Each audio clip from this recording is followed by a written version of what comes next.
Adelante. Hola, muy buenos días, amigos de México en tu vida. Muchísimas gracias por estar aquí. Espero que ya pasaron los Reyes. Vamos a enfocarnos más ya en nuestras metas de este 2024. Y bueno, pues para hoy tengo un súper invitado, el licenciado Juan Pablo Alcocer. Licenciado, muchísimas gracias por estar aquí en México en tu vida, ya amigo de casa, ya ha estado con nosotros en otros programas y bueno, pues le doy la bienvenida pues a nuestro invitado de hoy. Licenciado, muchísimas gracias, que en realidad debería decirle yo doctor, porque usted es doctor en Derecho, ¿no? Entonces, bueno, pues vamos a modificar esto. Le damos la bienvenida al doctor en Derecho y maestro en Filosofía, al licenciado Juan Pablo Alcocer. Muchísimas gracias, doctor, por estar aquí con nosotros. Hola, ¿cómo te va? Teníamos tiempo de no saludarnos. Muy buenos días y muy buenos días a tu auditorio. Se les saluda cordialmente también a todos los escuchas. Estoy a sus Muy, órdenes. Muchísimas gracias. Y bueno, pues les voy a presentar al doctor Juan Pablo Alcocer Mendoza. Él es, como les dije, doctor en Derecho, maestro en Filosofía, licenciado en Derecho, diplomado en Derecho Empresarial, abogado procurador litigante en tribunales eclesiásticos en México, Estados Unidos, Argentina, España, Roma, Italia, y ha sido director de la Facultad de Derecho y de las Relaciones Internacionales de la Universidad Anáhuac, director de 2 maestrías en la Universidad Panamericana, autor de 3 libros publicados y coordinador de otro libro más en la UNAM. Catedrático de diversas materias en 5 universidades privadas, ha recibido 2 premios internacionales por sus escritos, uno en Italia y otro en Alemania, y actualmente colabora con el presidente y director general del grupo ASINSA, y en la editorial Puertas como gerente contacto con escritores. Él es abogado que más causas ha litigado en apelación en Roma, Italia. Conferencista sobre derecho matrimonial canónico a nivel nacional e internacional. Y también es juez de primera instancia y de segunda instancia en materia eclesiástica. Y bueno, pues el día de hoy justamente tenemos con el doctor un tema que se llama la patología del consentimiento matrimonial en la jurisprudencia de Roma. Doctor, muchísimas gracias de verdad por este tema que creo que es muy importante pues para todos, no solamente los mexicanos, sino para todos los católicos, podríamos decirlo de esta forma. Muy bien, pues sí, efectivamente se trata de un tema técnico y se trata de un tema que desafortunadamente muchos de mis colegas ignoran. Y también desafortunadamente es un tema que muchos de los jueces eclesiásticos deberían tener presente en el momento de dictar sus decretos y sus sentencias, ya sea a favor de la nulidad de un matrimonio o ya sea a favor de la validez del mismo. Si me permites empezar, unas primeras ideas, habría que decir que es indispensable, Angélica, indispensable abordar este tema con las sentencias de nulidad que han sido dictadas por el Tribunal de la Rota Romana entre los años 1990 al 2005. Y entonces nos estamos moviendo en una horquilla de 15 años, lo suficientemente holgada a nuestro juicio para constituir una jurisprudencia consolidada, específica y muy a tener en cuenta en el campo de la variopinta patología jurídica del consentimiento matrimonial. ¿Por qué? Porque esta jurisprudencia, que son las sentencias, como dije, que marca la Rota Romana, que dicta la Rota Romana, hablan sobre la problemática patológica de la falta de libertad interna en la persona o en las personas al momento de casarse, hablan sobre la homosexualidad, hablan sobre el problema de la celotipia, hablan sobre el problema del trastorno narcisista de la personalidad, que hay muchísimo, muchísimo narcisismo en la actualidad, habla sobre la inmadurez afectiva, se han dictado sentencias sobre drogodependencia, sobre alcoholismo, sobre exclusión de la prole, sobre exclusión de la fidelidad, y sobre la exclusión del sacramento mismo del matrimonio. Entonces, esta es una plática hoy contigo que es iluminadora de entrada, porque hay que estar en orden con la jurisprudencia de la rota. Hay un aforismo que en latín dice distingue tempora et concordabis iura, es decir, distingue en el tiempo el derecho que vas a aplicar. Y que este aforismo se aplica tanto en la búsqueda y selección de textos jurisprudenciales que todos los canonistas estamos obligados a hacer y además estamos obligados a interpretar. ¿Con qué criterio? Pues con el criterio que concierne a la patología jurídica de la incapacidad y de los demás capítulos o causas de nulidad que impiden que las personas al momento de casarse den un consentimiento matrimonial válido. Aquí entra en juego, Angélica, un canon que es el canon 1095 del Código de Derecho Canónico vigente, que es el que se publica, se promulga en enero del 1983 por Eloy San Juan Pablo II. Pero fíjate que este canon, te tengo que contar que fue formulado en un momento de transición y en un momento de tensiones, hubo mucho conflicto. Este canon habla de la falta de uso de razón en las personas al momento de contraer matrimonio, que es una incapacidad consensual. Este canon habla de la grave inmadurez afectiva, que técnicamente se dice grave defecto de discreción de juicio acerca de los derechos y deberes esenciales del matrimonio que los cónyuges deben darse y aceptarse en el momento de casarse, y habla también de la incapacidad por causas de naturaleza psíquica para asumir los derechos y deberes esenciales del matrimonio que los esposos deben conocer y deben de asumir en el momento de matrimonio. Todo esto que te platico fue detectado en su momento por el Papa Juan Pablo II, con la ayuda, por supuesto, de sus canonistas de confianza, y llevó a tomar una decisión trascendental de Juan Pablo II, ya que se tenía pensado que se quería hacer en aquellos años una lex ecclesia fundamental, es decir, un tratado legislativo gigantesco y enorme que contuviera todas las enseñanzas de la iglesia, pero no.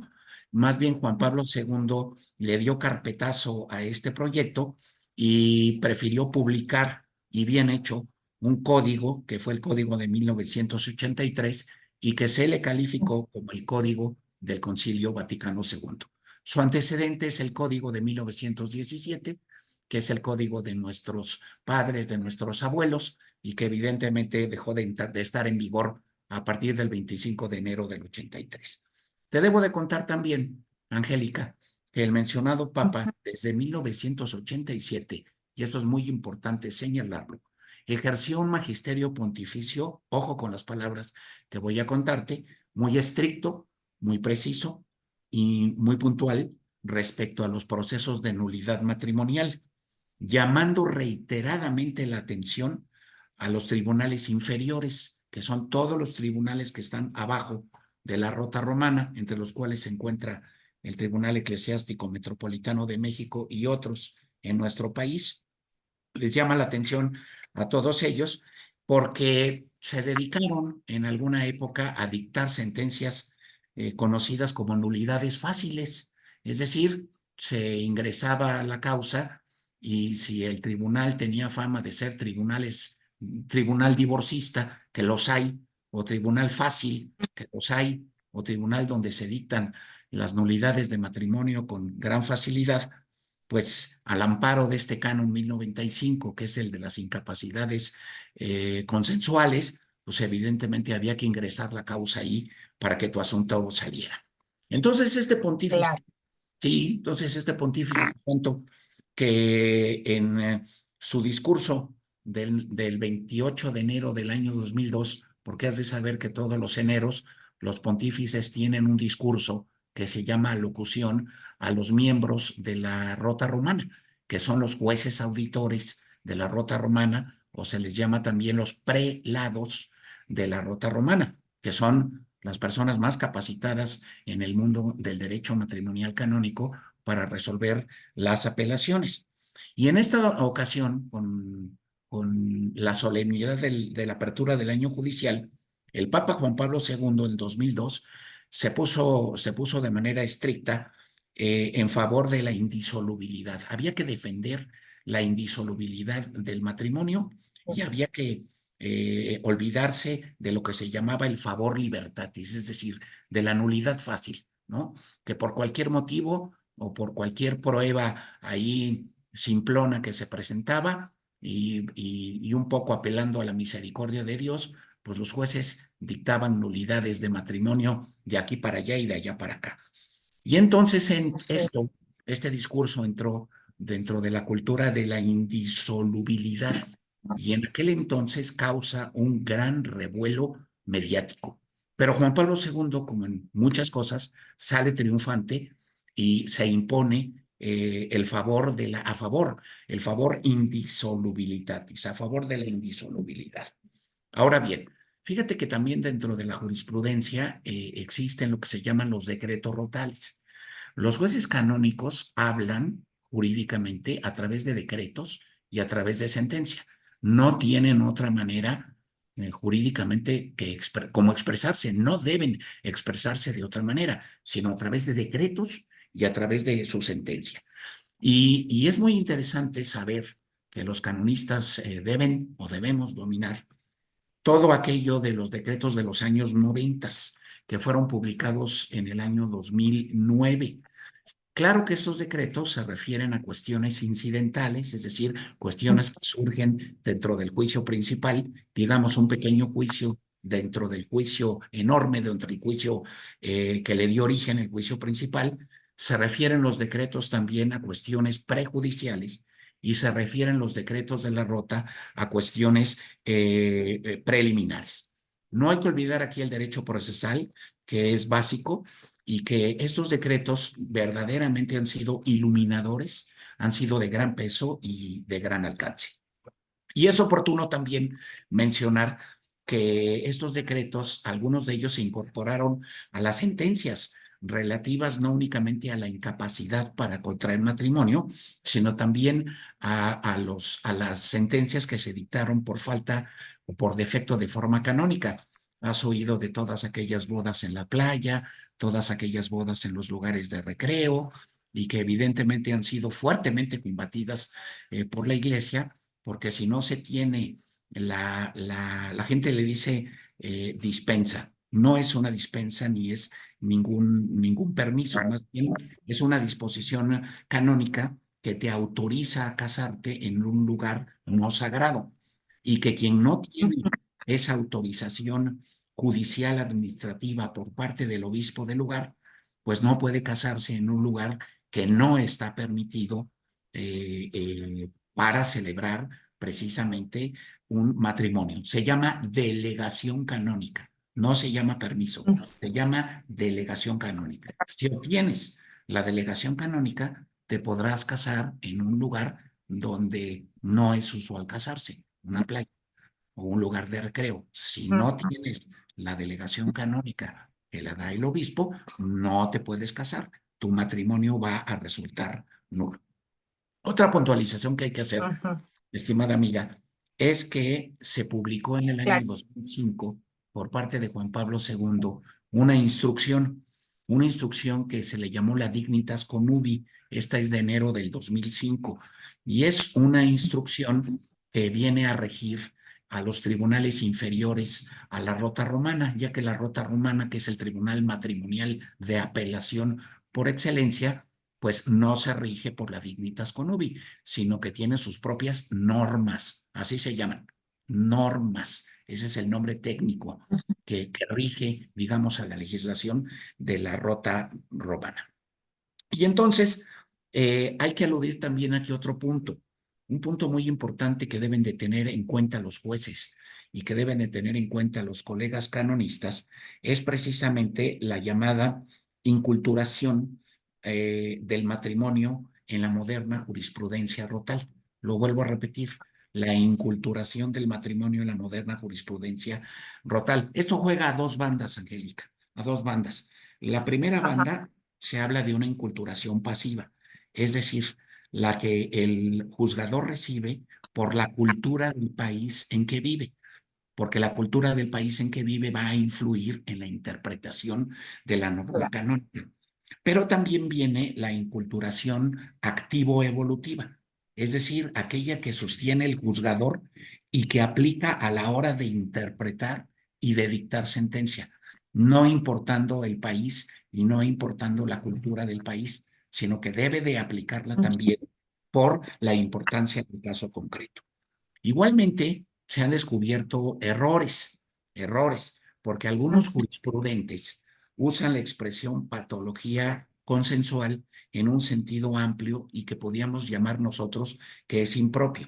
Esto es, incluyen en la patología de las nulidades de matrimonio, que son estrictamente las que trae el canon 1095 que acabamos de platicar, incluyen impedimentos, que son obstáculos legales para contraer matrimonio y que tienen otra naturaleza jurídica y que tienen otro origen jurídico y que tienen otra aplicación jurídica. O incluyen también estos jurisprudentes como patología consensual, lo que acabamos de platicar, los matrimonios que tienen la falta de forma canónica, todos aquellos Claro. celebrados en playas sin la delegación del obispo. Y finalmente, dentro de esta poliédrica patología del consentimiento matrimonial, hay que afirmar en síntesis una cosa. Fíjate, que un verdadero consentimiento matrimonial, si es un verdadero matrimonio, no se logra cuando el contrayente no lo puede abarcar. Es incapaz consensualmente para abarcar. Ok, La palabra es esa, abarcar. Segundo, o también cuando el contrayente no lo quiere abarcar. No quiere abarcar, ok, tendrá sus razones, pero no quiere. Y por lo tanto excluye total o parcialmente pues el matrimonio mismo. O también cuando el contrayente se equivoca o yerra, Angélica, de buena fe. O también cuando el ok, contrayente accede dolosamente a las nupcias canónicas. O cuando el contrayente somete al matrimonio a una condición que no cumple. O cuando el contrayente accede al matrimonio a la fuerza. Hay muchos matrimonios por la iglesia que se acceden a la fuerza o que acceden a este matrimonio por miedo, ¿verdad? Miedo. O que acceden a este matrimonio ignorando la esencia misma de lo que es precisamente el matrimonio por la iglesia, de lo que es la institución. Bueno, entonces, aquí me puedes decir, bueno, entonces, ¿qué es el matrimonio por la iglesia? Mira, el matrimonio por la iglesia lo define un canon, que es el 1055 del Código actual, y se resume que es el consorcio de toda la vida. Este canon tiene dos párrafos. En su primer párrafo, Angélica, viene una afirmación básica y tradicional del derecho matrimonial, y es que el matrimonio cristiano simboliza y actualiza ah, el misterio de la unión entre Cristo y la Iglesia, y que fue elevado precisamente por el mismo Jesucristo a la dignidad de sacramento. Eso implica la incorporación de este instituto natural, el matrimonio, como un instituto natural, al orden sobrenatural de la gracia. De ahí resulta que el matrimonio válido de los bautizados, al mismo tiempo podemos decir que es sacramento y es contrato. Pero este claro. canon 1055 tiene un segundo párrafo en donde se hace una afirmación teológico-canónica, porque dice, por tanto, entre bautizados no puede haber contrato matrimonial válido que por eso mismo, que no sea por eso mismo sacramento. Entonces llegamos a una conclusión, que hay una identidad y hay una inseparabilidad entre contrato y sacramento en el matrimonio entre bautizados. Pero la consecuencia del segundo párrafo del canon 1055 también es una consecuencia práctica, porque esta afirmación rotunda que dije, que entre bautizados no puede haber contrato matrimonial válido que no sea por eso mismo sacramento, nos viene a dar la exclusividad competencial de la jurisdicción eclesiástica en materia matrimonial. Esto es en base a que los contrayentes, es decir, los que se están casando, son los ministros del contrato y al ser los ministros del contrato matrimonial, son los ministros del sacramento del matrimonio. Por lo tanto, todo matrimonio entre bautizados es sacramento, dependiendo, claro está, la validez o invalidez del sacramento de la validez o invalidez del contrato natural del matrimonio. Ahora bien, ¿cuál es, Angélica, la naturaleza del contrato matrimonial? Para que tu audiencia y tú lo tengan claro. Mira, aquí viene otro canon, que es el canon 1057. Este canon versa sobre el consentimiento matrimonial. ¿Qué es? Pues, la causa eficiente del matrimonio es el consentimiento matrimonial. Es decir, es ese acto jurídico imprescindible. Es decir, es ese elemento creador constitutivo precisamente del matrimonio. Este consentimiento debe ir acompañado de dos requisitos: el de la capacidad de las partes, que deben de ser jurídicamente hábiles, y el de su legítima manifestación. Capacidad de las partes jurídicamente hábiles y su legítima manifestación. Debemos añadir que el código actual, en su canon 1055, en su párrafo primero, viene a destacar lo que no destacaba el código anterior, porque el código anterior hacía una referencia excesiva al derecho sobre el cuerpo que tenía un cónyuge sobre el otro y viceversa, y a la ordenación que en materia de fines lo ordenaba a la procreación de la prole. En cambio, con una mejor redacción y con una mejor antropología e interpretación canónico-teológica, el Código del 83 ha venido a destacar algo que viene en el Concilio Vaticano II y que no venía en el Código de 17, que es el consorcio para toda la vida.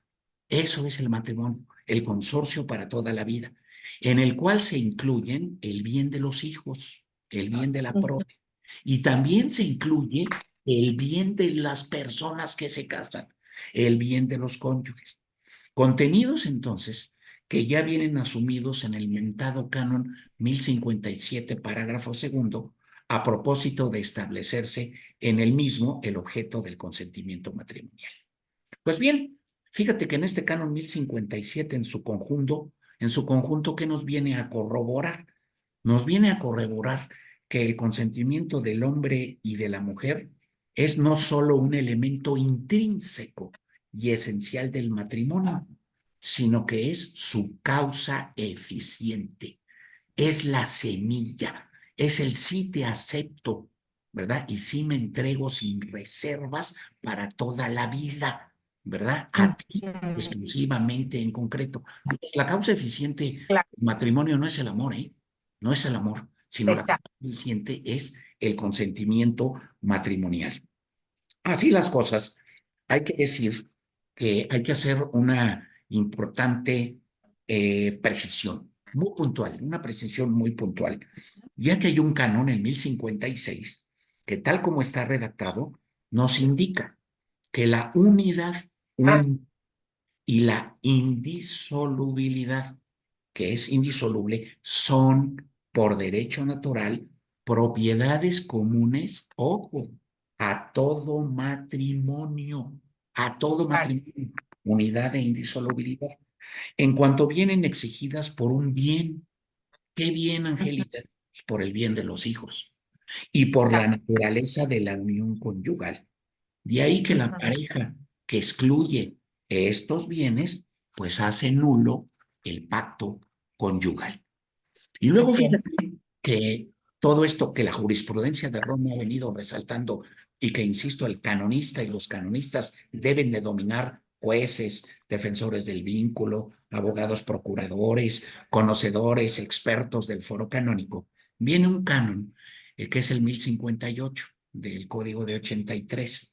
Aquí se desprende lo que es el jus conubi. ¿Qué es eso del jus conubi? Pues fíjate que es el derecho a contraer nupcias. Y es un derecho natural que tiene la persona y que abarca el derecho a contraer ese matrimonio con una persona concreta. Por supuesto, libre, ¿verdad? Por supuesto, Claro. ambos libres. Y el derecho a elegir libremente a un cónyuge, también libre. Son dos cosas, el derecho a contraer y el derecho a elegir libremente. Derecho que por ser un derecho natural solo puede ser limitado por razones graves y por razones justas, las cuales deben ser interpretadas estrictamente. Aquí no se vale la manga ancha, hasta el punto de que en caso de duda hay que estar por el derecho a contraer matrimonio. Y bueno, Claro. esto que acabo de platicarte, tú me puedes preguntar, oye, ¿todo esto está protegido? ¿Está protegido? Pero sí, sí está protegido. La jurisprudencia de la Rota lo ha dicho claramente y el Código de Derecho Canónico en el Canon 221 reconoce a los fieles que son llamados a juicio por la autoridad eclesiástica competente el poder acudir a la protección judicial de sus derechos. Entonces, no estamos hablando de un favor que te hace la autoridad eclesiástica, ¿eh? Ojo, porque esto puede difundirse y esto está mal interpretado. La autoridad eclesiástica no te hace ningún favor.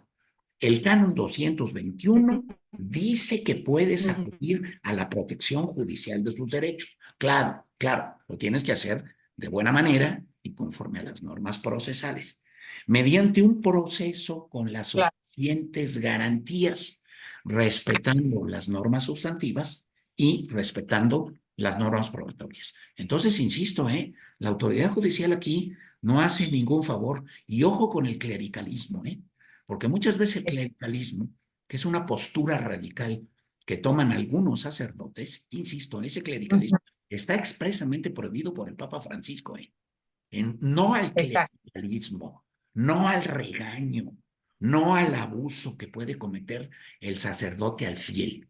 Somos Claro. iguales, somos iguales. Y entonces ese clericalismo es muy peligroso en materia de administración de justicia y en materia de administración de justicia sobre matrimonio canónico. Hay que oponerse al clericalismo. ¿Por qué? Porque hay un canon que protege al fiel, en donde es un derecho que yo estoy ejerciendo. Por último, Exacto. te puedo dar una visión de conjunto sobre la patología del consentimiento matrimonial. Esta visión de conjunto, debemos decir que viene en los cánones 1095 al 1103 del Código de Derecho Canónico. Y para ello tenemos que estudiar todos los canonistas la abundante selección de sentencias de la Rota Romana, porque son harto significativas y que están dictadas al amparo de los cánones mencionados. Sentencias de época reciente, emanadas precisamente de la Rota Romana y dadas a conocer con carácter oficial en el abanico temporal que ya dijimos que va de los años de 1990 hasta el 2000, hasta el 2005. Hay que Claro. precisar también que cada uno de los numerosos pronunciamientos de los jueces de la Rota pueden ser a favor de la nulidad, que se llaman pro nullitate, o pueden ser a favor de la validez, que se llaman pro vínculo. Y que hay que hacer una selección en función de los criterios que barajaron los respectivos juzgadores en sus puntuales silogismos, en sus premisas mayores, premisas menores, en sus conclusiones que traen la sentencia. De ahí que nuestro listado de sentencias tiene que ser puntual, tanto en la sentencia, en lo que dice el contenido, como en el ponente, como el juez que lo dictó, que son especialistas. Yeah. Los jueces de la Rota son nombrados directamente por el pontífice en turno y son personas sumamente capaces en materia de derecho matrimonial canónico. Al final de la plática te cuento una anécdota de un juez mexicano. Entonces, aquí también se pueden aportar aforismos, se pueden aportar doctrina, se pueden aportar experiencias de los jueces al estar dictando las sentencias en la Rota Romana. Esto es una visión de conjunto, Angélica, y aquí nos parece obligado a hacer una mención especial a la manifestación que hicieron, o a las manifestaciones que hicieron dos papas. Pero fíjate, fueron manifestaciones que se hicieron con anterioridad a la promulgación del Código de Derecho Canónico del 83. Este código se promulga el 25 de enero de 1983, pero las manifestaciones de esos dos papas son anteriores a la promulgación, son anteriores a la promulgación del Código. Primero, es la preocupación de Pablo VI del 25 de enero del año de 1966. Fíjate, antes estábamos en pleno Concilio Vaticano II, cerrando Concilio Vaticano II, y todavía no estaba en vigor el Código de 83, en donde llamó la atención en la apertura del año judicial a la Rota Romana sobre un aumento alarmante de las demandas de nulidad de matrimonio en general. Estamos hablando del año del 66. Y en igual sentido, hubo una llamada de atención muy fuerte del Papa Juan Pablo II el 24 de enero de 1981, porque en su discurso o alocución a la Rota Romana, el 24 de enero del 81, volvió a lamentarse de lo mismo que se lamentaba Paulo VI: la creciente, alarmante aumento de las demandas de nulidad de matrimonio en los tribunales, ya sea romanos o ya sea en los tribunales regionales.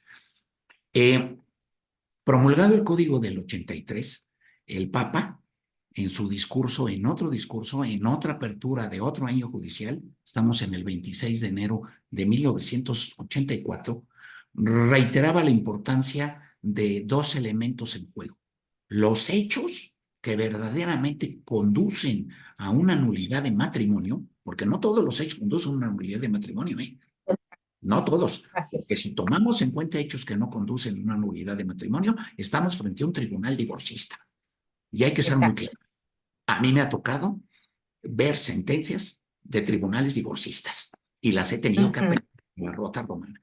Entonces, el Papa habla de los hechos y del derecho aplicable. No podemos equivocarnos en el derecho aplicable. Tomando en consideración en estas memorias, 12 años más tarde, del 84, todo esto también ocupa la atención de la llamada Curia Romana, que son los organismos que ayudan a gobernar al pontífice, los dicasterios y los consejos pontificios. Son el conjunto de organismos que vienen a formar la Curia Romana. Y en ese momento había un curial que era el jefe, por así decirlo de algún modo, de la Curia Romana, que era Monseñor Grocholewski, un cardenal polaco, y estamos hablando de la época de Juan Pablo II, quien denunció alarmado e impresionado por el número de causas de nulidad de matrimonio tramitadas a la ligera por no pocas iglesias locales al amparo del canon 1095, que es el de la incapacidad consensual. O sea, todo mundo se iba por el canon 1095. Como solemos decir los mexicanos, cajón desastre. Mientras los otros capítulos de la Claro. ley, que son más de 20 o causales, en Lisa venían a tramitarse en un número absolutamente irrelevante a nivel eclesial. De ahí que el ilustre curial, Grocholewski, citado, enfatizara respecto a la función específica de la Rota Romana, que esta es la verdaderamente creadora de una sabia y unívoca jurisprudencia a la que los demás tribunales eclesiásticos inferiores deben adecuarse. Fíjate que yo he oído expresiones de personas ilustres, canonistas ilustres, jueces ilustres, que prácticamente dicen que lo que se ha dictado en Roma se queda. Falso. Son vinculantes. Y lo que dicta Claro. Roma, los tribunales regionales, estamos vinculados precisamente a ellos y debemos estudiarlo y hacerle caso e invocarlos en nuestros diferentes escritos como canonistas e invocarlos en las sentencias que dictan los jueces. Así es que eso de que lo que dice Roma ahí se queda y nosotros hacemos lo que queremos es absolutamente equivocado. Y yo diría es grave en contra precisamente del derecho que tienen los fieles. Ya por Claro. último, hay un autor de apellido Colantonio que concluye a propósito de la prueba de la simulación y de la prueba de la incapacidad respecto al bien de los cónyuges, que el proceso ha de tender siempre al acercamiento de la verdad material. ¿Por qué? Porque para la Iglesia su actividad judicial es en sí misma por naturaleza pastoral. De tal premisa, entonces, el Código de Derecho Canónico actual hace derivar el derecho de los fieles cristianos a ser juzgados con equidad. Ahorita te voy a explicar lo que es la equidad, porque todos los abogados, o la mayoría de los abogados, no saben definir la equidad y la epiqueia. La equidad y la epiqueia. Claro. Por eso te digo la equidad en derecho canónico.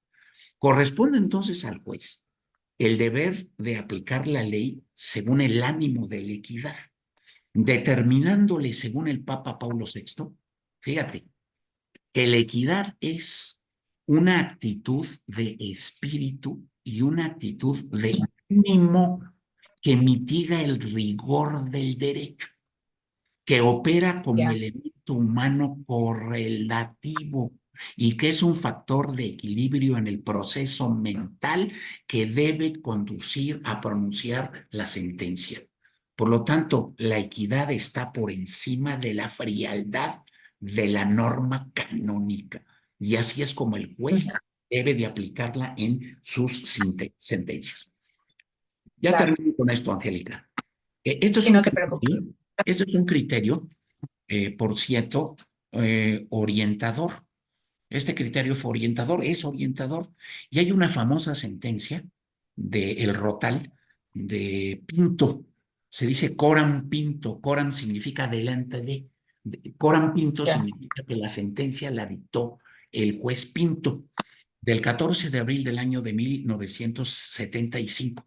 Sentencia muy importante, porque esa sentencia descalificó a todos aquellos tribunales inferiores que dictaban sentencia en contra de lo que decía la Rota Romana. Los descalificaba en contra de lo que decía la Rota Romana, puesto que es necesario que la jurisprudencia matrimonial sea uniforme y una sola sentencia en materia matrimonial en apelación a Roma constituye jurisprudencia. Una sola. Entonces, lo cual no se puede llevar a cabo si no es bajo la suprema jurisdicción, sea del Tribunal de la Rota Romana o en su caso si hay que acudir al Tribunal de la Asignatura Apostólica.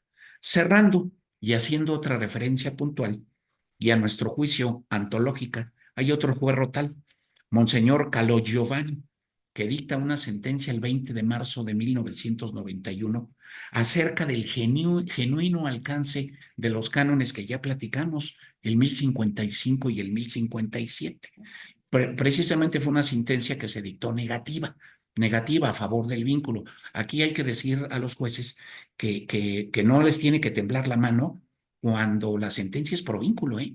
No les tiene que temblar la mano, no les tiene que temblar la mano si no ven la nulidad, si no se ha probado de manera clara y contundente la nulidad, porque en caso de duda hay que estar a favor de la validez. Ahí está el canon 1060. Yo en mi vida Claro. profesional, en mis últimos 15 años, he peleado mucho sentencias pro vínculo y no en todas he tenido éxito, precisamente porque el juez duda y dice, no, es que hay elementos de validez y elementos de nulidad. No, momento. Si hay elementos de validez, hay una duda. Y entonces no hay certeza moral absoluta. Y al no haber certeza moral absoluta, hay que estar a favor de la validez del matrimonio y no de la nulidad. Todos esos argumentos ahí medio gelatinosos, es muy peligroso no tomarlos en cuenta. Y eso no es otra cosa más que la falta de estudio de la jurisprudencia de la Rota. Esta sentencia de Colaiovani, del 5 de febrero de 87, hace eco de las enseñanzas de Juan Pablo II a la Rota, hace eco. Y entonces advierte, para el canonista debe quedar claro el principio que solo hace nulo el matrimonio la incapacidad y no ya la dificultad de prestar el consentimiento y de realizar una verdadera comunión de vida y amor.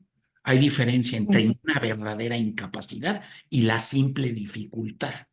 Entonces, esta sentencia Claro. es clarísima y haciendo eco a las palabras de Juan Pablo II. Incapacidad de asumir que solo se refiere a las obligaciones esenciales del matrimonio. ¿Cuáles son estas obligaciones esenciales del matrimonio? Cerrando esta maravillosa charla que tuve contigo hoy, comunidad de vida y amor, Gracias.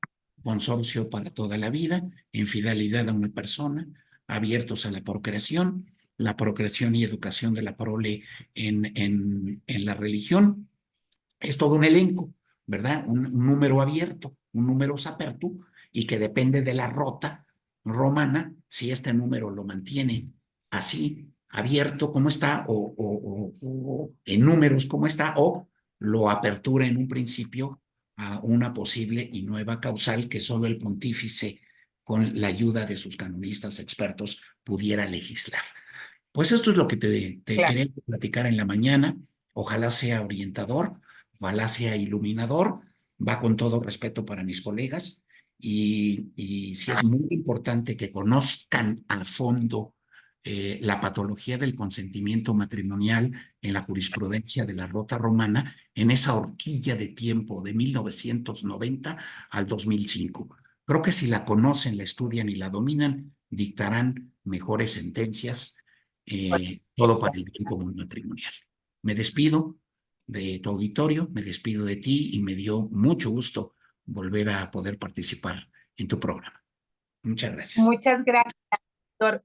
Bueno, pues antes de que se vaya, esta parte que es muy importante para los fieles, que muchas veces la gente ya no quiere casarse por la iglesia porque dicen que tienen muchos peros y que les hacen muchas pruebas y muchos exámenes y muchas pláticas y todo esto. Creo que por toda esta charla que nosotros hemos tenido el día de hoy y toda la exposición de usted, es muy importante todas estas medidas que toma hoy en día, pues ahora sí que la iglesia para poder llevar a cabo un matrimonio, doctor. No sé usted qué nos puede decir al respecto. Mira, la gente cuando llega al matrimonio llega con muchas ilusiones y llega con muchas expectativas y llega pensando en muchas realidades desde el punto de vista teórico.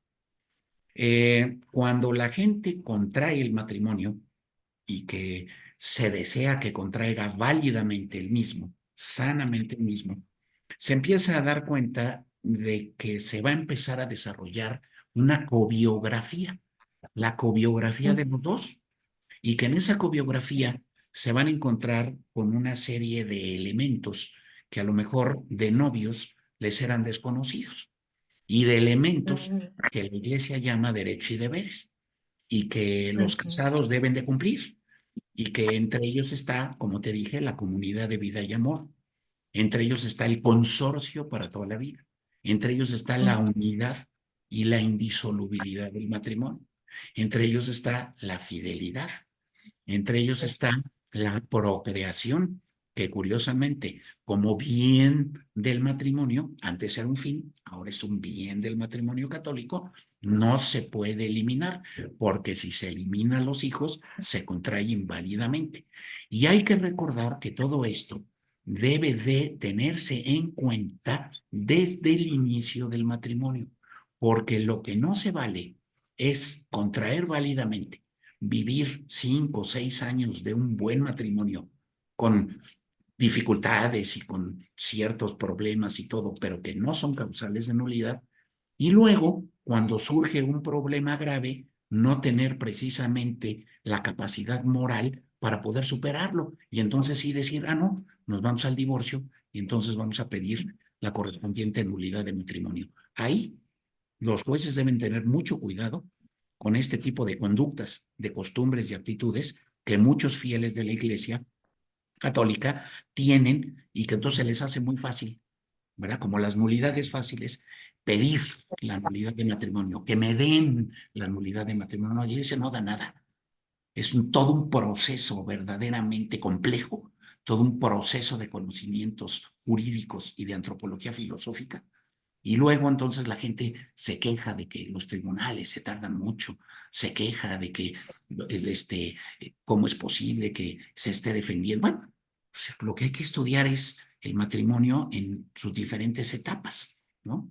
En sus diferentes etapas y sobre todo desde el inicio del mismo. No perder esa brújula que apunta al norte, que toda nulidad de matrimonio se trabaja y se estudia desde el inicio del mismo, Claro, no por problemas claro. posteriores. Porque si lo hacemos por problemas posteriores, estaríamos entonces en un divorcio eclesiástico, en un divorcio católico que hasta la fecha no existe.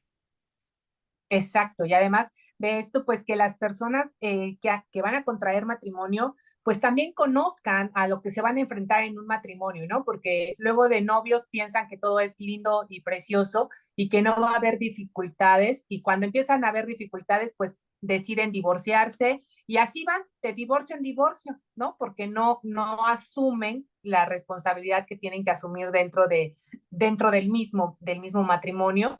También, perdón, esta parte de que es muy importante lo que usted decía lo dijo reiteradamente, luchar por un matrimonio, el hacer todo lo posible para que ese matrimonio continúe, ¿no? No sé, ya usted me dirá si hay algún tipo de terapias o de actividades o de cosas para que los contrayentes pues continúen en este matrimonio y puedan ver pues estas dificultades como oportunidades, ¿no? Mira, yo te diría que en primer lugar hay que prepararse para el Mm. matrimonio. La gente no se prepara para el matrimonio. Las pláticas prematrimoniales de 1, 2, 3 días, pues son una pincelada, son una embarradita, digamos, pues de todo esto que acabamos de platicar.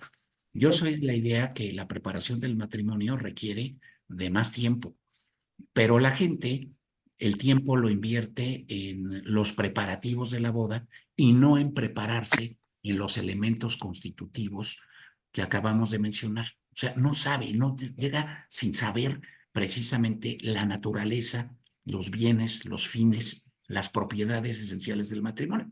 Entonces, más que terapias, hay preparación.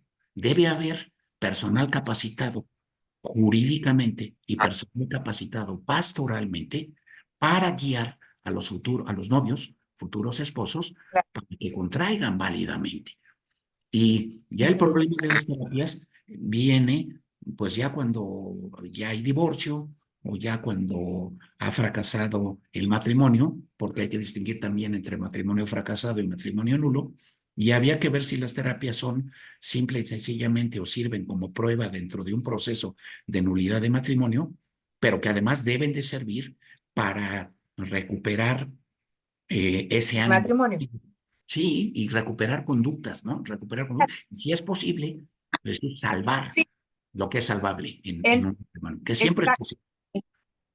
Por ahí iba yo, más bien en salvar ese matrimonio, en acudir pues a estas pláticas, charlas, ¿no? Que tiene la iglesia para poder recuperar ese matrimonio, para poder convivir, para poder pues tener una vida matrimonial más, más armónica, más feliz, más en paz, podríamos decirlo, y no tener que llegar pues a toda esta parte de una disolución que bueno, aquí me surge también una pregunta. Esta parte donde la gente acude a una disolución matrimonial y que no es válida, como usted ya lo ha dicho, que hay algunas personas que hacen divorcios eclesiásticos no válidos, ¿no?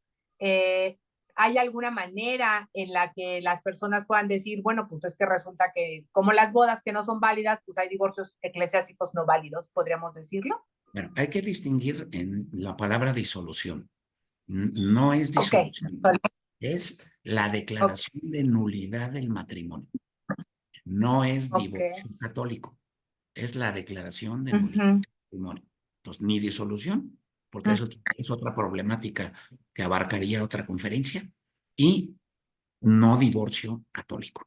Ahora, hay que, ujú, hay que hacer el señalamiento, que hay que llegar muy claros de mente y muy preparados de mente, precisamente. Ahora, esto de que hay sentencias que pueden ser nulas, sanables o insanables, dictadas por un tribunal inferior, y que esas sentencias requieren aplicar un recurso, sea el recurso de apelación, ya sea ante la Rota Romana o ante el Tribunal Superior de Segundo Grado del regional, o la querella de nulidad de la sentencia, o lo que se llama la formación de nuevo turno, volver a empezar la causa con otros jueces, con otro defensor del vínculo y con el estudio de otras causales. O sea, hay remedios, sí, sí hay remedios procesales. Como todo, esto hay que estudiarlo, hay que conocerlo.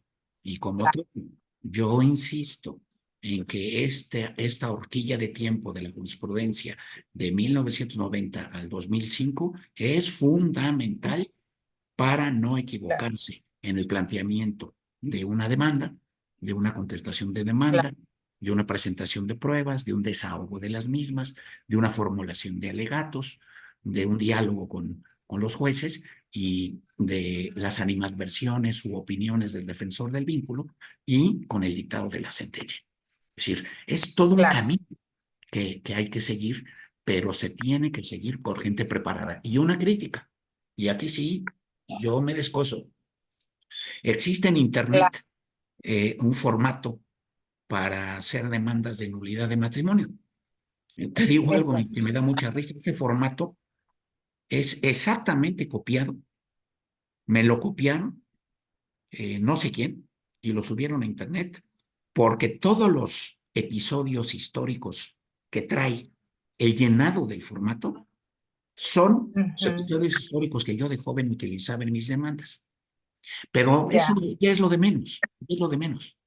El Y problema no se ahí, da el... el problema es que esos formatos, la gente que los llena, los mal llena. Y entonces, en lugar de nutrir y de iluminar al juez, muchas veces hace lo contrario.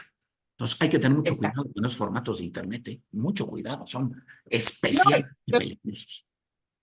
y además de esto, yo creo que es muy importante las personas que estén en esta posición de pedir una nulidad, se acerquen a personas realmente capacitadas como usted, doctor.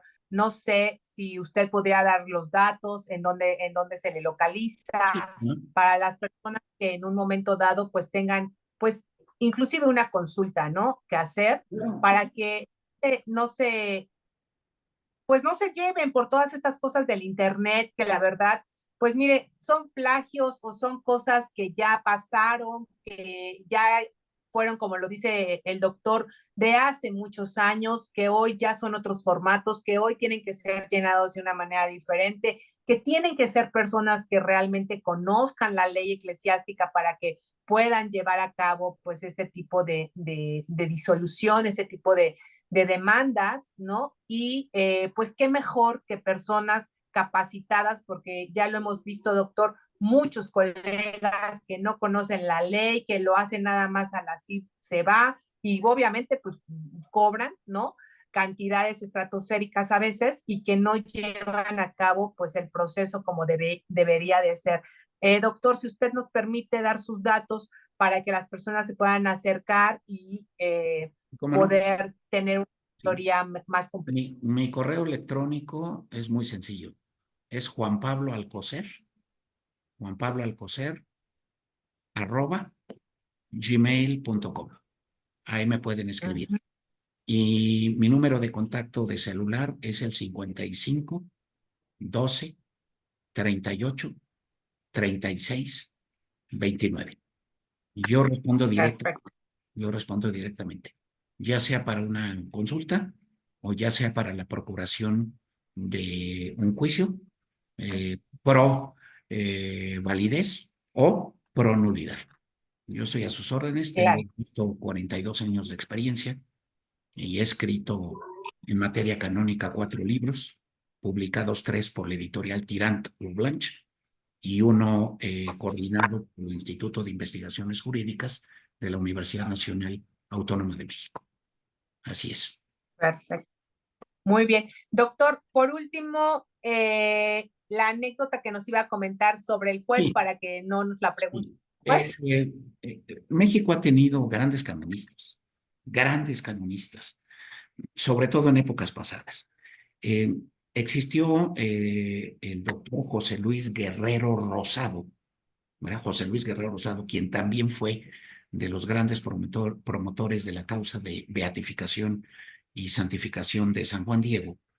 Él era un gran canonista, nada más que nunca quiso ser juez, siempre quiso ser defensor del vínculo, porque sentía en su conciencia que dictar una sentencia de nulidad de matrimonio o a favor de la nulidad de matrimonio lo superaba, lo arrollaba en su conciencia. Entonces, actuó como defensor del vínculo y actuaba como asesor de todos nosotros y como maestro de todos nosotros, que en aquellas épocas éramos jóvenes, también el padre Guerrero. Y en 2 ocasiones, el Papa Juan Pablo II lo mandó llamar a Roma y en la primera de ellas le ofreció el cargo de juez rotal, de juez de la rota romana. Y el padre Guerrero, hablando en persona con el Papa, le dijo que no, que por favor declinara el nombramiento, que él no quería ser juez de la rota romana. El pontífice no dijo nada y uno pensaría que un no a un pontífice de la talla de Juan Pablo II pues es un no definitivo, pero Juan Pablo II, años después, insistió y volvió a llamar a José Luis Guerrero y le volvió a decir que quería que fuera el mexicano, ¿verdad? Que fuera el primer mexicano juez de la rota romana, porque en la rota hay de todas las nacionalidades. El pontífice escoge jueces de todas las nacionalidades del planeta. Y el padre Guerrero le volvió a decir que no, y le volvió a dar la misma argumentación, que en su conciencia él estaría tranquilo siendo defensor del vínculo y siguiendo con esa función y no dictando sentencias ni en apelación en la rota romana.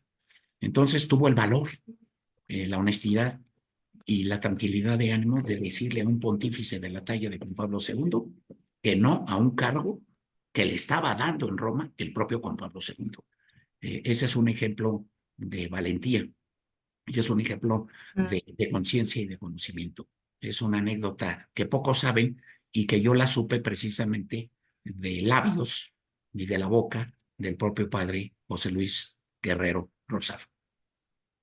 Claro, claro, porque además pues es una responsabilidad, ¿no? Una responsabilidad y uno tiene que tener también esa honestidad de decir se puede o no se puede para poder pues dar un buen servicio finalmente pues a toda la humanidad, ¿no? Porque ahí va a ser un juez de toda la humanidad prácticamente. Así es, así es. Uh-huh. Pues, doctor, muchísimas gracias, doctor Juan Pablo Alcocer Mendoza, por este tema tan interesante, la patología del consentimiento matrimonial en la jurisprudencia romana. Realmente le agradezco que estuviera aquí en México en tu vida esta mañana y le deseo un muy feliz año, que este año sea para usted pues lleno de todas las bendiciones y continúe haciendo toda esta labor por todos los mexicanos y por el mundo, porque pues ya vimos también en su currículum que no solamente es en México, sino también de varias partes del mundo. Muchísimas gracias, doctor. Muchísimas gracias, Angélica, a ti por la invitación. Espero volver a verte pronto con un tema similar y muchísimas gracias al auditorio. Estoy a sus órdenes para cualquier duda o aclaración de todo, absolutamente de todo lo que he sostenido la mañana de hoy. Muchas gracias. Perfecto. Muchísimas gracias. Pues muchísimas gracias también a ustedes por escucharnos esta mañana. Gracias a Janitzin López por los flyers y las redes sociales. Y les dejo un abrazo de corazón a corazón lleno de luz. Esta semana hagan algo diferente. Empiecen a estudiar un poco más sobre pues las jurisprudencias canónicas y si se van a casar, por favor, tengan todos los elementos más allá de los preparativos de una boda, prepárense para un matrimonio de toda la vida. Y si ya están casados, y bueno, pues empiecen a ver cómo pueden recuperar su matrimonio, cómo lo pueden hacer muchísimo mejor. Y los que tienen un matrimonio pues realmente estable y feliz a nivel de todos los ámbitos, pues muchísimas felicidades. Muy feliz año nuevamente y muchas gracias. Hasta pronto. Hasta pronto.